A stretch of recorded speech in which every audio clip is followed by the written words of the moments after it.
ಕೊಲೆ ಆರೋಪಿ ದರ್ಶನ್ ಅರ್ಜಿ ಪುರಸ್ಕರಿಸಿದ ಕೋರ್ಟ್ ಜೈಲಿಗೆ ಖುದ್ದು ಜಡ್ಜ್ ಭೇಟಿ ನೀಡುವಂತೆ ಅರ್ಜಿಯನ್ನ ಸಲ್ಲಿಕೆ ಮಾಡಲಾಗಿತ್ತು. ಕೊಲೆ ಆರೋಪಿ ದರ್ಶನ್ ಅರ್ಜಿಯನ್ನ ಪುರಸ್ಕರಿಸಿದ ಕೋರ್ಟ್ ಜೈಲಿಗೆ ಖುದ್ದು ಜಡ್ಜ್ ಭೇಟಿ ನೀಡುವಂತೆ ಅರ್ಜಿಯನ್ನ ಕೋರಲಾಗಿತ್ತು. ದರ್ಶನ್ ಪರ ವಕೀಲರು ಸಲ್ಲಿಸಿದ ಅರ್ಜಿಯನ್ನ ಕೋರ್ಟ್ ಸ್ವೀಕಾರ ಮಾಡಿದೆ. ಜೈಲಿಗೆ ಜಡ್ಜ್ ಭೇಟಿ ನೀಡಿ ಪರಿಶೀಲಿಸುವಂತೆ ಅರ್ಜಿಯನ್ನ ಸಲ್ಲಿಕೆ ಮಾಡಲಾಗಿತ್ತು. ದರ್ಶನ್ಗೆ ನೀಡಿರುವ ಸವಲತ್ತು ಬಗ್ಗೆ ಪರಿಶೀಲಿಸಲು ಸೂಚನೆಯನ್ನ ನೀಡಲಾಗಿದೆ. ಇನ್ನು ಕಾನೂನು ಸೇವಾ ಪ್ರಾಧಿಕಾರದ ಸದಸ್ಯ ಕಾರ್ಯದರ್ಶಿ ಭೇಟಿಯನ್ನ ಕೊಡ್ತಾರೆ. ಜೈಲಿಗೆ ಕಾರ್ಯದರ್ಶಿ ಭೇಟಿ ನೀಡಿ ವರದಿ ಸಲ್ಲಿಸಲು ಸೂಚನೆಯನ್ನ ನೀಡಲಾಗಿದೆ. ಹಾಗಾದ್ರೆ ಹಿರಿಯ ಸಿವಿಲ್ ನ್ಯಾಯಾಧೀಶರ ಭೇಟಿ ಹೇಗಿರುತ್ತೆ, ಯಾವ ರೀತಿ ಭೇಟಿ ಕೊಡ್ತಾರೆ ಅನ್ನೋದು ಕೂಡ ಈಗ ಕುತೂಹಲಕ್ಕೆ ಕಾರಣ ಆಗಿದೆ. ಇನ್ನು ನಟ ದರ್ಶನ್ ಅವರ ಕನಿಷ್ಠ ಸೌಲಭ್ಯಗಳ ಅರ್ಜಿಯನ್ನ ನ್ಯಾಯಾಲಯ ಸದ್ಯಕ್ಕೆ ಅಂಗೀಕರಿಸಿದೆ. ಇನ್ನು ಪರಪ್ಪನ ಅಗ್ರಹಾರ ಜೈಲಿನಲ್ಲಿ ತಮಗೆ ಕನಿಷ್ಠ ಸೌಲಭ್ಯವೂ ಕೊಡ್ತಾ ಇಲ್ಲ ಅಂತ ದರ್ಶನ್ ಆರೋಪವನ್ನ ಮಾಡಿದ್ರು. ಹೀಗಾಗಿ ನ್ಯಾಯಾಲಯ ಕಾನೂನು ಸೇವೆಗಳ ಪ್ರಾಧಿಕಾರದ ಸದಸ್ಯ ಕಾರ್ಯದರ್ಶಿಗೆ ಜೈಲಿಗೆ ಭೇಟಿ ನೀಡಿ ಪರಿಶೀಲನೆಯ ವರದಿಯನ್ನ ಸಲ್ಲಿಸುವಂತೆ ಸೂಚಿಸಿದ್ದಾರೆ. ಇನ್ನು ಈ ಆದೇಶದಿಂದ ದರ್ಶನ್ ಅವರಿಗೆ ಸ್ವಲ್ಪ ರಿಲೀಫ್ ಸಿಗುವ ನಿರೀಕ್ಷೆ ಕೂಡ ಇದೆ. ಯಾಕೆಂತಂದ್ರೆ ಹಾಸಿಗೆ ದಿಂಬು ವಾಯು ವಿಹಾರಕ್ಕೆ ಅವಕಾಶವನ್ನ ಸೇರಿದಂತೆ ಮೂಲ ಸೌಕರ್ಯಗಳ ದೊರಕಿಸುವ ಸಾಧ್ಯತೆ ಕೂಡ ಇದೆ. ನೋಡ್ಬೇಕಾಗತ್ತೆ ಏನಾಗುತ್ತೆ ಮುಂದಿನ ದಿನಗಳಲ್ಲಿ ಅಂತ. ದರ್ಶನ್ಗೆ ಕನಿಷ್ಠ ಸೌಲಭ್ಯ ನೀಡಿದ್ದೇವೆ ಅಂತ ಸಿಬ್ಬಂದಿಗಳು ಹೇಳಿದ್ದಾರೆ. ಏನೆಲ್ಲ ಸೌಲಭ್ಯ ನೀಡಿದ್ದಾರೆ ಎಂಬುದರ ಬಗ್ಗೆ ಪರಿಶೀಲನೆಯನ್ನ ಮಾಡಲಾಗುತ್ತೆ. ಸಿವಿಲ್ ನ್ಯಾಯಾಧೀಶರಿಂದ ಜೈಲಿನ ಸಿಸಿಟಿವಿಯನ್ನ ಪರಿಶೀಲನೆ ಮಾಡಲಾಗುತ್ತೆ. ಜೈಲು ಅಧಿಕಾರಿಗಳ ಬಾಡಿ ವಾರ್ನ್ ಕ್ಯಾಮೆರಾವನ್ನು ಕೂಡ ಪರಿಶೀಲನೆಯನ್ನ ಮಾಡ್ತಾರೆ. ಏನೆಲ್ಲ ಕೊಟ್ಟಿದ್ದೀರಾ ಎಂಬುದರ ಬಗ್ಗೆ ಸಿಬ್ಬಂದಿಯನ್ನ ವಿಚಾರಣೆ ಕೂಡ ಮಾಡ್ತಾರೆ. ಸೌಲಭ್ಯದ ಬಗ್ಗೆ ಇತರೆ ಖೈದಿಗಳ ಬಳಿ ಗೌಪ್ಯವಾಗಿ ಮಾಹಿತಿಯನ್ನ ಕಲೆ ಹಾಕ್ತಾರೆ. ಆದ್ರೆ ಡಿ ಗ್ಯಾಂಗ್ ಬಳಿ ಯಾವುದೇ ಮಾಹಿತಿಯನ್ನ ಪಡೆಯಲ್ಲ. ಜೈಲಿಗೆ ಭೇಟಿ ನೀಡಿದ ಬಳಿಕ ನ್ಯಾಯಾಧೀಶರಿಗೆ ವರದಿಯನ್ನ ಸಲ್ಲಿಕೆ ಮಾಡಲಾಗುತ್ತೆ. ಅಕ್ಟೋಬರ್ 18ರ ಒಳಗೆ ಕೋರ್ಟ್ಗೆ ವರದಿ ಸಲ್ಲಿಸುವಂತೆ ಸೂಚನೆಯನ್ನ ನೀಡಲಾಗಿದೆ. ವರದಿ ಬಳಿಕ ನ್ಯಾಯಾಂಗ ನಿಂದನೆ ಅರ್ಜಿ ಬಗ್ಗೆ ತೀರ್ಮಾನವನ್ನ ಮಾಡಲಾಗುತ್ತೆ.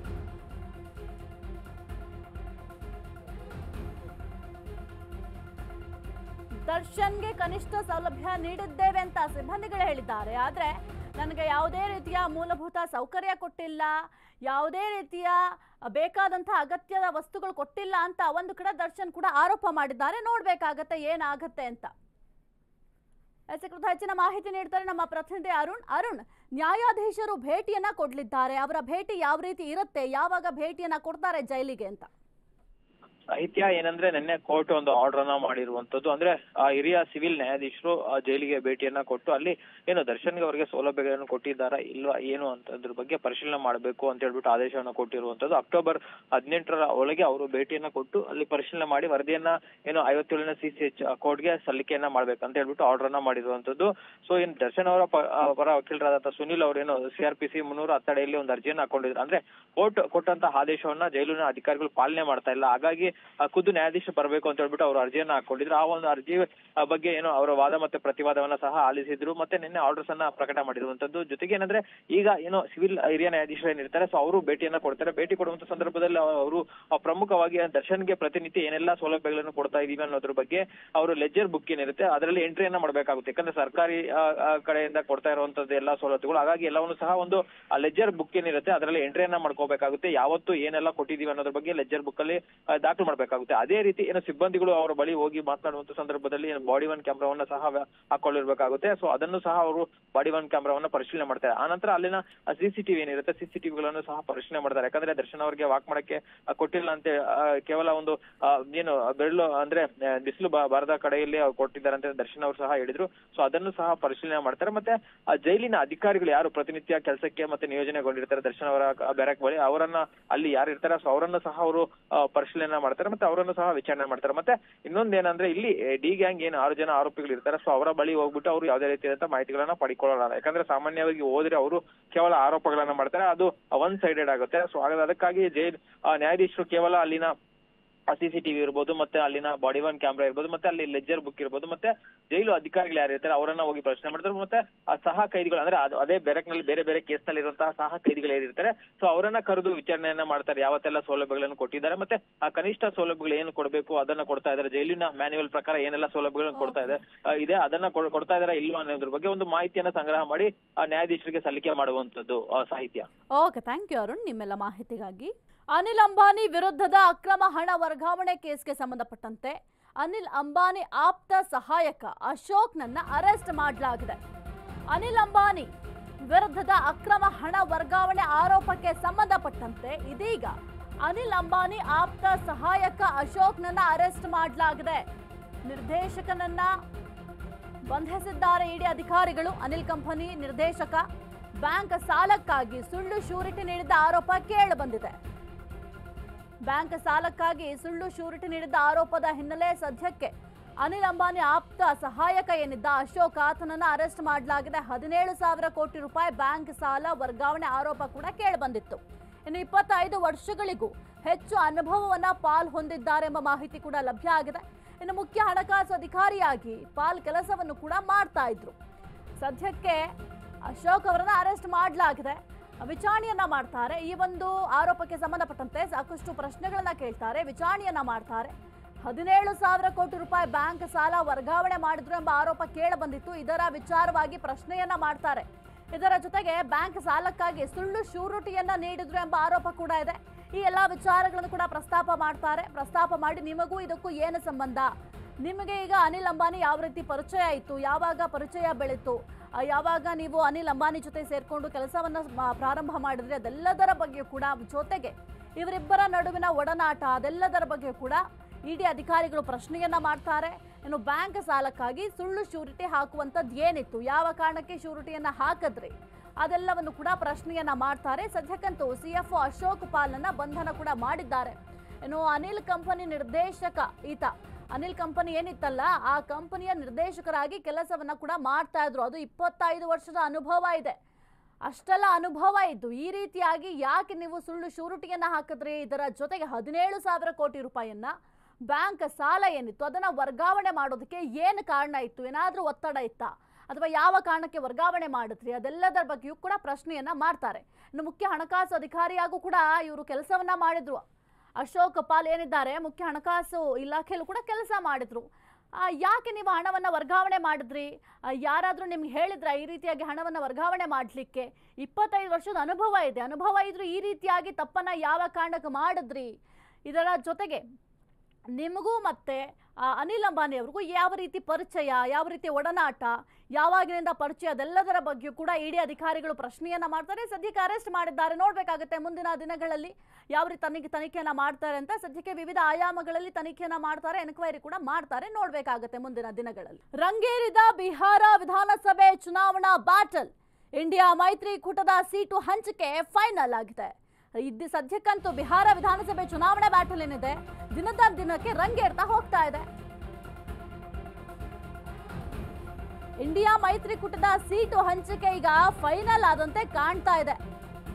RJD 135, ಕಾಂಗ್ರೆಸ್ 55, CPI ML 20 ಕ್ಷೇತ್ರ, 12 ಕ್ಷೇತ್ರಗಳಿಗೆ ಇಂಡಿ ಕೂಟದಲ್ಲಿ ಫೈಟ್ ಮುಂದುವರೆದಿದೆ. ಈ ಸೀಟು ಹಂಚಿಕೆ ವಿಚಾರ ಇದೆಯಲ್ಲ ಬಹಳ ಕಠಿಣವಾದಂತಹ ವಿಚಾರ ಇದು. ಬಿಹಾರ ವಿಧಾನಸಭಾ ಚುನಾವಣಾ ಬ್ಯಾಟಲ್ ಈಗ ದಿನದಿಂದ ದಿನಕ್ಕೆ ರಂಗೇರ್ತಾ ಹೋಗ್ತಾ ಇದೆ. ಇಂಡಿಯಾ ಮೈತ್ರಿಕೂಟದ ಸೀಟು ಹಂಚಿಕೆ ಈಗ ಫೈನಲ್ ಆದಂತೆ ಕಾಣ್ತಾ ಇದೆ. RJDಗೆ 135 ಕ್ಷೇತ್ರ ಕೊಡೋದು, ಕಾಂಗ್ರೆಸ್ಗೆ 55, CPIಗೆ 20 ಕ್ಷೇತ್ರ ಬಿಟ್ಕೊಡೋದು ಅಂತ ಮಾತುಕತೆ ಆಗಿರೋಂತೆ ಅನ್ನಿಸ್ತಾ ಇದೆ. ಈ 12 ಕ್ಷೇತ್ರಗಳಿಗೆ ಇಂಡಿ ಕೂಟದಲ್ಲಿ ಫೈಟ್ ಕೂಡ ಮುಂದುವರೆದಿದೆ. ನಾಳೆ NDA ಕೂಟದ ಸೀಟು ಹಂಚಿಕೆ ಕೂಡ ಫೈನಲ್ ಆಗೋ ಎಲ್ಲಾ ರೀತಿಯ ಸಾಧ್ಯತೆ ಕೂಡ ಇದೆ. ನೋಡ್ಬೇಕಾಗತ್ತೆ ಸೀಟು ಹಂಚಿಕೆ ಫೈನಲ್ ಆಗತ್ತಾ ಅಥವಾ ಇದೇ ರೀತಿ ಕಚ್ಚಾಟ ಎಲ್ಲವೂ ಕೂಡ ಮುಂದುವರಿಯುತ್ತಾ ಅಂತ ನೋಡ್ಬೇಕಾಗತ್ತೆ. ಸದ್ಯಕ್ಕಂತೂ ಬಿಹಾರ ವಿಧಾನಸಭಾ ಚುನಾವಣಾ ಬ್ಯಾಟಲ್ ದಿನದಿಂದ ದಿನಕ್ಕೆ ರಂಗೇರ್ತಾ ಹೋಗ್ತಾ ಇದೆ. ಇದರ ಜೊತೆಗೆ ಇಂಡಿಯಾ ಮೈತ್ರಿಕೂಟದ ಸೀಟನ್ನ ಸದ್ಯಕ್ಕೆ ಹಂಚಿಕೆ ಕೂಡ ಮಾಡಲಾಗಿದೆ. ಕೆಲವೊಂದಿಷ್ಟು ಕ್ಷೇತ್ರಗಳನ್ನ ಡಿವೈಡ್ ಮಾಡ್ಕೊಂಡಿದ್ದಾರೆ.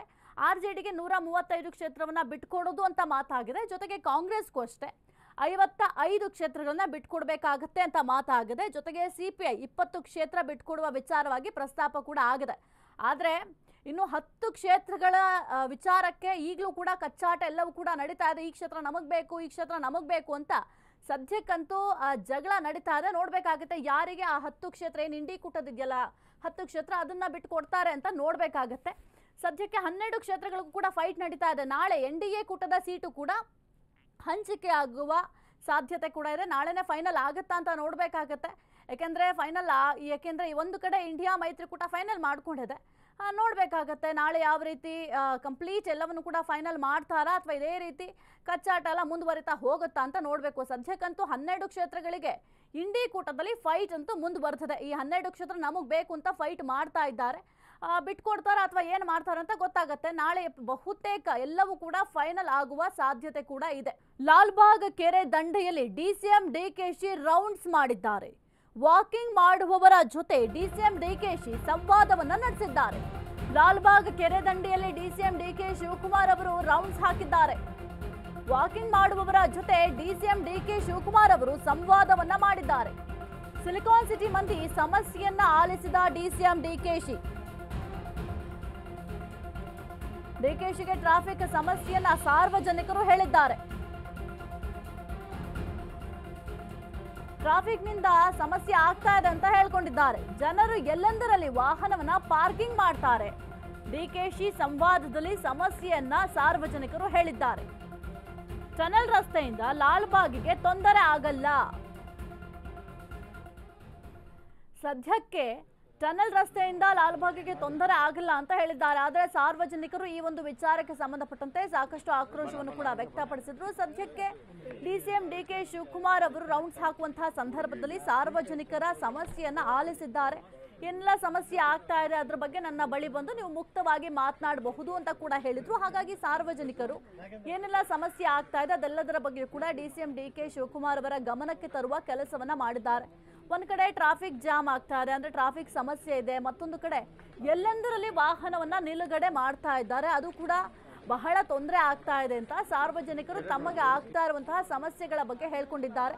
ಇನ್ನು DCM DK ಶಿವಕುಮಾರ್ ಅವರು ಏನೆಲ್ಲ ಸಮಸ್ಯೆ ಆಗ್ತಾ ಇದೆ ಅಂತ ಹೇಳಿದಂತಹ ಸಂದರ್ಭದಲ್ಲಿ ಎಲ್ಲರೂ ಕೂಡ ಬಂದು ಅವರ ಸಮಸ್ಯೆಯನ್ನ ಹೇಳ್ಕೊಂಡಿದ್ದಾರೆ. ಕೇವಲ ಟ್ರಾಫಿಕ್ ಸಮಸ್ಯೆ ಆಗಿರಬಹುದು ಅಥವಾ ವಾಹನ ನಿಲುಗಡೆ ಇದೊಂದೇ ಸಮಸ್ಯೆ ಅಲ್ಲ, ಬೇರೆ ಏನೆಲ್ಲ ಪ್ರಾಬ್ಲಮ್ಸ್ ಇದಾವೆ ಅದೆಲ್ಲದರ ಬಗ್ಗೆ ಕೂಡ ಮುಕ್ತವಾಗಿ DCM DK ಶಿವಕುಮಾರ್ ಅವರ ಬಳಿ ಬಂದು ಹೇಳಿದ್ದಾರೆ.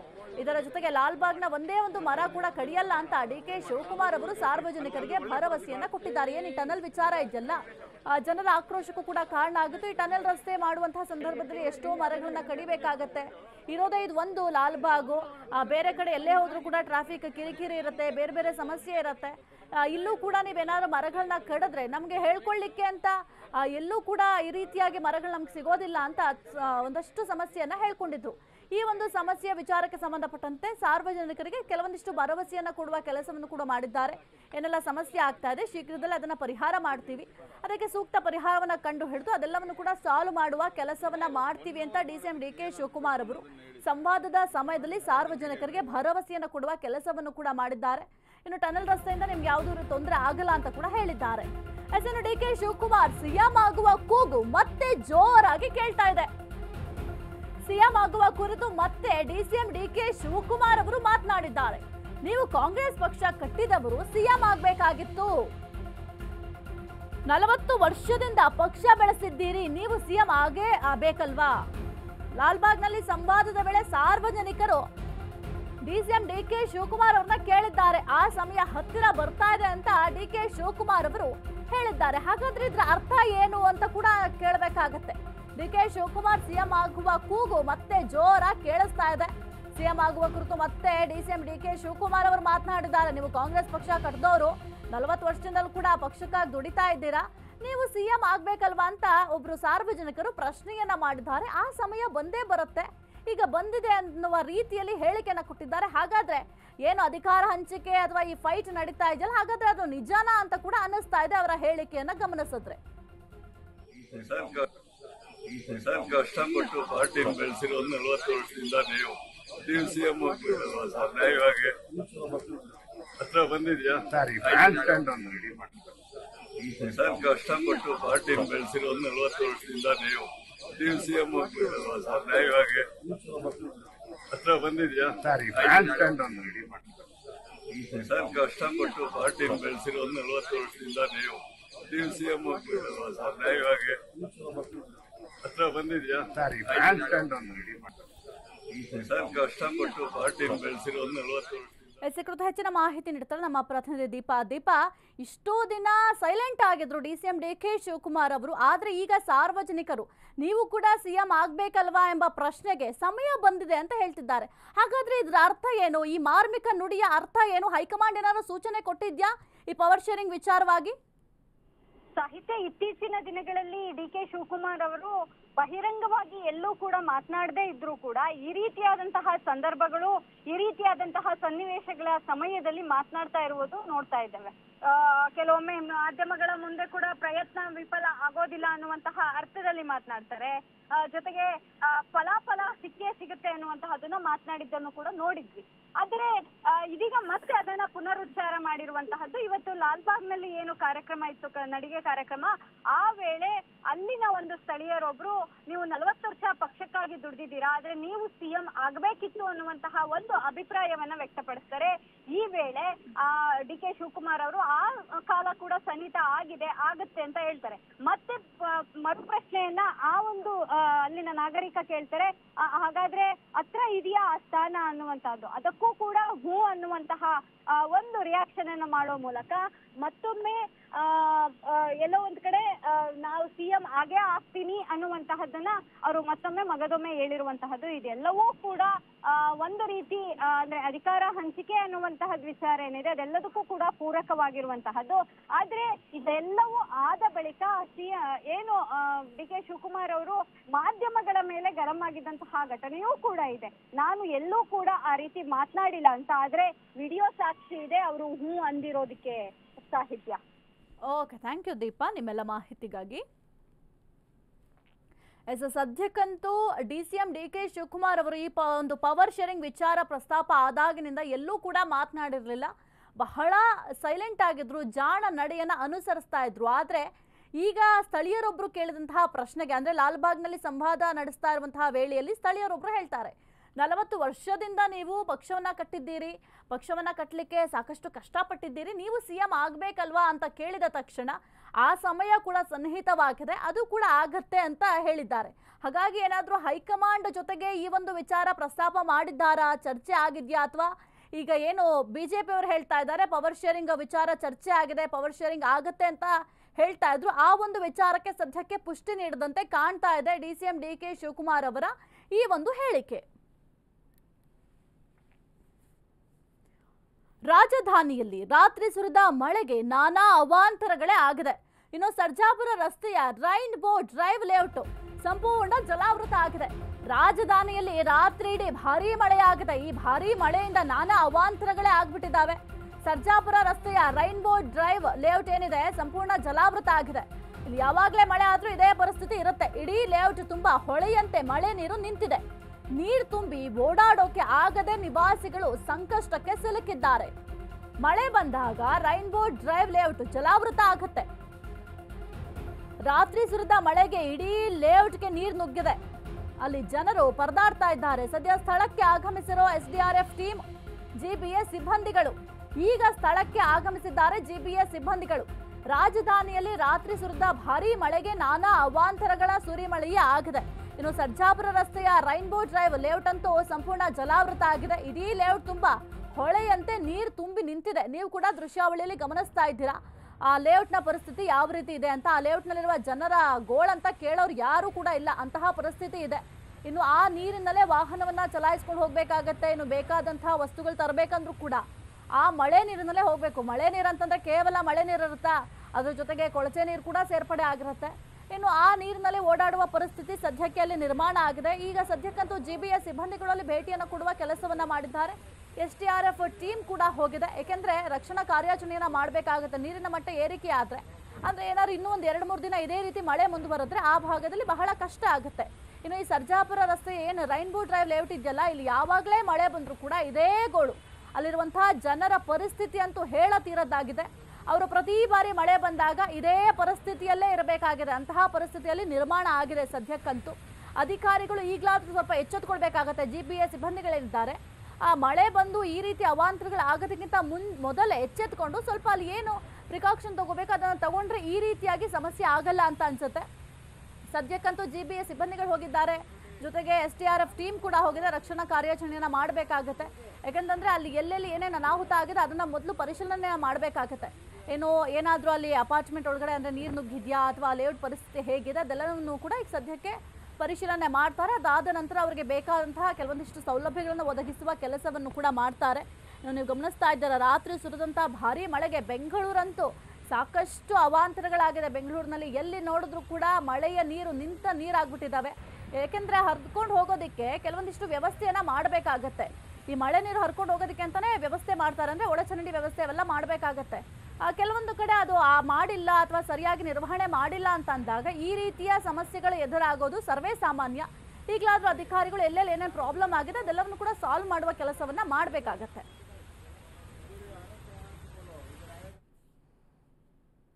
ಇನ್ನು ಮಳೆಯಿಂದ ಮಂಡ್ಯ ಜಿಲ್ಲೆಯ ಹಲವೆಡೆ ಅವಾಂತರ ಸೃಷ್ಟಿಯಾಗಿದೆ. ಬೆಂಗಳೂರಿನ ಪರಿಸ್ಥಿತಿ ಒಂದ್ ರೀತಿ ಆದ್ರೆ ಮಂಡ್ಯದಲ್ಲೂ ಅಷ್ಟೇ ಸಾಕಷ್ಟು ಅವಾಂತರಗಳೇ ಆಗ್ಬಿಟ್ಟಿದ್ದಾವೆ. ಇನ್ನು KBH ಕಾಲೋನಿ ಇದೆಯಲ್ಲ, ಆ ಕಾಲೋನಿಗಳಂತೂ ಸಂಪೂರ್ಣವಾಗಿ ಜಲಾವೃತ ಆಗಿದೆ. ರೈತರು ಬೆಳೆದಂತಹ ಬೆಳೆ ಹಾನಿಯಾಗಿದೆ. ಇದರ ಜೊತೆಗೆ ಮರ ಬಿದ್ದು ರಸ್ತೆ ಸಂಚಾರವೇ ಬಂದ್ ಆಗಿದೆ. ಮಳೆಯಿಂದ ಮಂಡ್ಯ ಜಿಲ್ಲೆಯ KBH ಕಾಲೋನಿ ಜಲಾವೃತ ಆಗಿದೆ. ಭಾರಿ ಮಳೆಗೆ ಮಂಡ್ಯದ KBH ಕಾಲೋನಿ ಜಲಾವೃತ ಆಗಿದೆ. ಮಳೆಗೆ ಹಲವೆಡೆ ಮರ ಬಿದ್ದು ರಸ್ತೆ ಸಂಚಾರವೇ ಬಂದ್ ಆಗಿದೆ. ಮಳೆ ಹಾನಿ ಪ್ರದೇಶಕ್ಕೆ ಸಚಿವ ಚಲುವರಾಯಸ್ವಾಮಿ ಅವರು ಭೇಟಿಯನ್ನ ಕೊಡ್ತಾರೆ.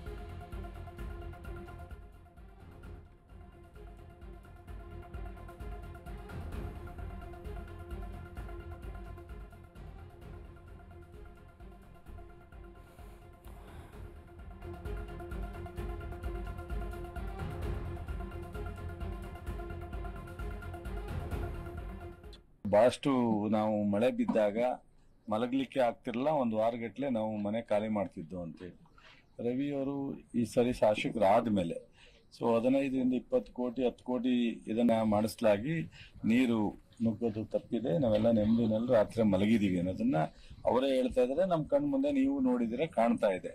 ಬಹಳಷ್ಟು